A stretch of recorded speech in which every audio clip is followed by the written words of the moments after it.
सुदीप की बारात दुल्हन लेकर वापस लौट रही थी। सुदीप अपनी पत्नी के साथ कार में था और बाकी के लोग बस में। सुदीप की कार बस के साथ साथ ठीक उसके पीछे चल रही थी। रात बहुत हो चुकी थी और सुदीप की पत्नी रीमा को जोरों से नींद आ रही थी। ड्राइवर कार चला रहा था। तभी रीमा ने सुदीप से पानी पीने के लिए कहा। मुझे बहुत जोर से प्यास लगी है, पानी चाहिए। अरे रीमा, पानी तो खत्म हो गया है, अब क्या करें? गांव पहुंचने में तो अभी काफी देर लगने वाली है। लेकिन इतनी देर प्यासी कैसे रहूंगी? आप लोग परेशान मत होइए, यहाँ आगे एक जगह पानी मिल जाएगा। कुछ दूर जाकर ड्राइवर ने कार को रोक दिया। सड़क के किनारे एक हैंडपंप बना हुआ था। सुदीप कार से पानी लेने के लिए उतरने लगा। रीमा ने उसे कहा कि वो भी कार में बैठे बैठे थक गई थी और 2 मिनट के लिए उतरना चाहती थी। आप दोनों की अभी अभी शादी हुई है, हाथों में मेहंदी लगी हुई है, ऐसे में आधी रात को सुनसान जगह रुकना सही नहीं है। पानी मैं लेकर आता हूँ। लेकिन मुझे बाहर जाना था। शायद ड्राइवर भैया सही कह रहे हैं रीमा, हमें बाहर नहीं जाना चाहिए। ड्राइवर बाहर उतर गया और रीमा कार की खिड़की से बाहर देखने लगी। कुछ देर में ड्राइवर पानी लेने गया और पानी लेकर वापस आ गया। उसने पानी की बोतल रीमा को दे दी। रीमा ने जल्दी से पानी पी लिया।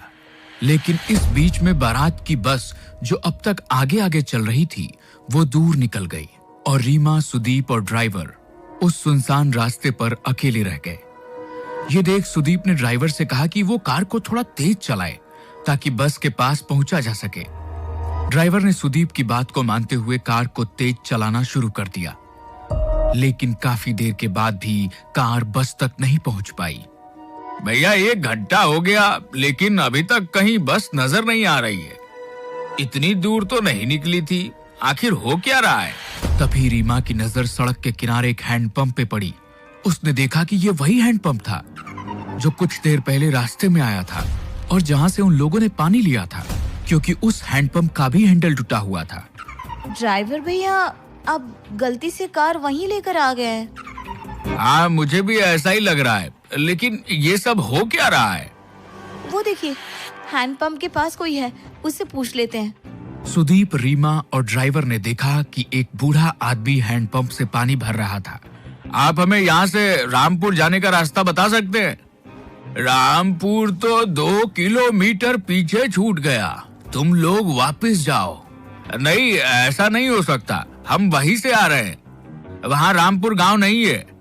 भाग जाओ यहाँ से, ये रास्ता बहुत खतरनाक है।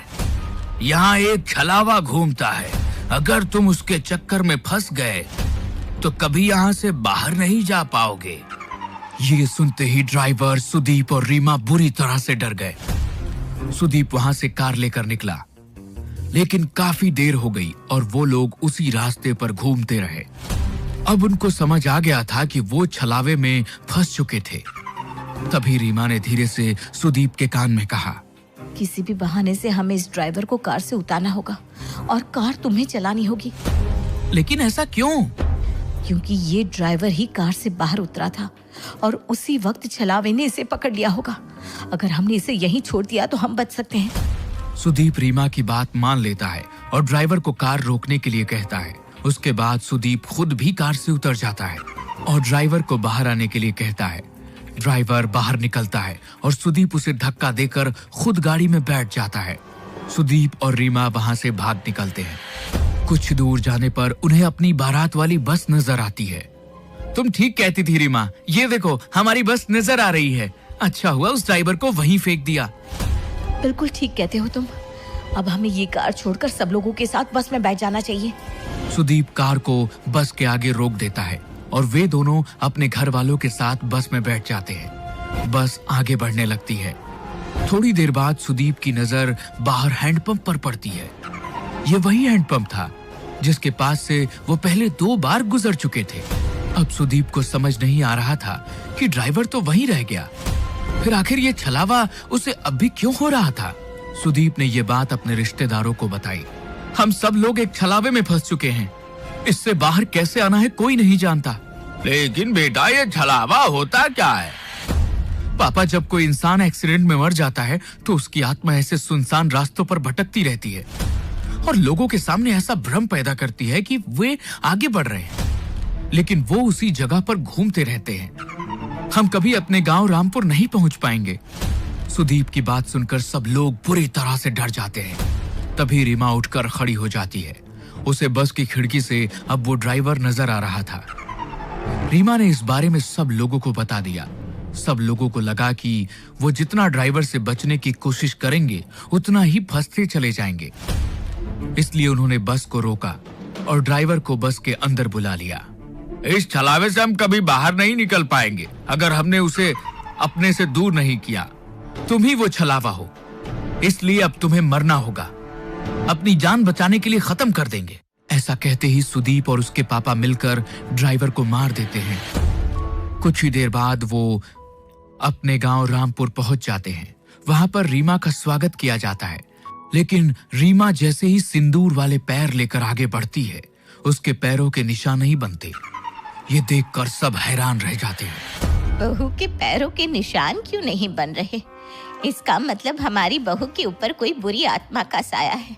अब क्या करें? ये हमारी बहू नहीं बल्कि वो बुरी आत्मा है जिसकी वजह से हम फंस चुके हैं। नहीं, ऐसा नहीं है। मैं रीमा हूँ। मेरे साथ कुछ मत कीजिए प्लीज। अगर हमने तुझे छोड़ दिया तो हम सब मारे जाएंगे। नहीं, ऐसा मत कीजिए। मैं छलावा नहीं हूँ, मेरा भरोसा करो। ये आपका बेटा छलावा है। ये आपको जैसा दिखा रहा है ना, सब कुछ वैसा ही नजर आ रहा है। लेकिन कोई भी रीमा की बात पर यकीन नहीं करता। वो लोग उसे मारते नहीं हैं, लेकिन एक कमरे में कैद कर देते हैं। सुदीप के चाचा का बेटा राहुल ये सब कुछ चुपचाप देख रहा था। उसे लगा कि रीमा के ऊपर घर के सब लोग अत्याचार कर रहे हैं, इसलिए वो रात के वक्त उस कमरे में पहुंचा जहां रीमा को कैद किया गया था। तुम चिंता मत करो रीमा, मैं तुम्हें यहाँ से बाहर ले जाऊंगा। हाँ, प्लीज मेरी मदद करो। राहुल रीमा का हाथ पकड़कर उसे वहां से बाहर ले जाने के लिए निकलता है। तभी वहां पर परिवार के बाकी लोग आ जाते हैं। वो राहुल को वहां देखकर नाराज हो जाते हैं। ये तुम क्या कर रहे हो? मेरी पत्नी को कहां लेकर जा रहे हो? मेरी पत्नी का हाथ कैसे पकड़ा तुमने? आप लोग रीमा के साथ गलत कर रहे हैं। मैं उसे यहाँ से बाहर निकाल रहा था। तुम ऐसा नहीं कर सकते। आप मुझे नहीं रोक सकते। मैं रीमा को लेकर जाऊंगा। राहुल के इतना कहते ही सुदीप उसे धक्का देता है और राहुल दीवार से टकराकर वहीं गिर जाता है। उसके सिर से खून बहने लगता है। लेकिन तभी राहुल जैसा दिखने वाला एक और शख्स वहां आकर खड़ा हो जाता है। घर के लोग समझ ही नहीं पा रहे थे कि ये सब हो क्या रहा था।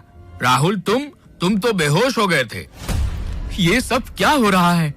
ये सब इस रीमा की वजह से हो रहा है। हमें इसका कुछ करना होगा।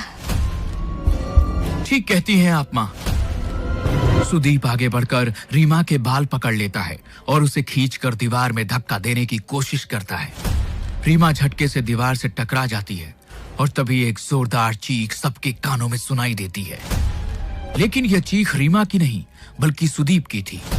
रीमा ने पास में पड़े हुए एक डंडे से सुदीप के सर पर वार किया, जिसके वजह से उसके अंदर मौजूद छलावे का साया उसका शरीर छोड़कर बाहर निकल गया।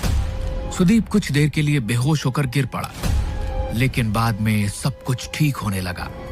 असल में छलावा और किसी के अंदर नहीं बल्कि खुद सुदीप के अंदर था। ये जैसा जैसा हमें दिखा रहा था वैसा ही नजर आ रहा था। लेकिन अब वो साया यहाँ से जा चुका है और अब कभी यहाँ वापस नहीं आएगा। लेकिन तुम्हें कैसे पता चला?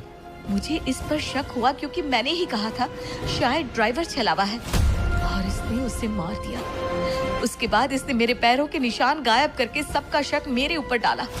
लेकिन जब आप लोगों ने मुझे मारा नहीं बल्कि मुझे कमरे में बंद कर दिया। जब राहुल मुझे बचाना आया तो उसने मेरा हाथ पकड़ा ही नहीं था। छलावे की वजह से सबको ऐसा नजर आ रहा था। सुदीप ने उसे मारने की कोशिश की। तब मुझे समझ में आ गया कि असली छलावा सुदीप के अंदर मौजूद था।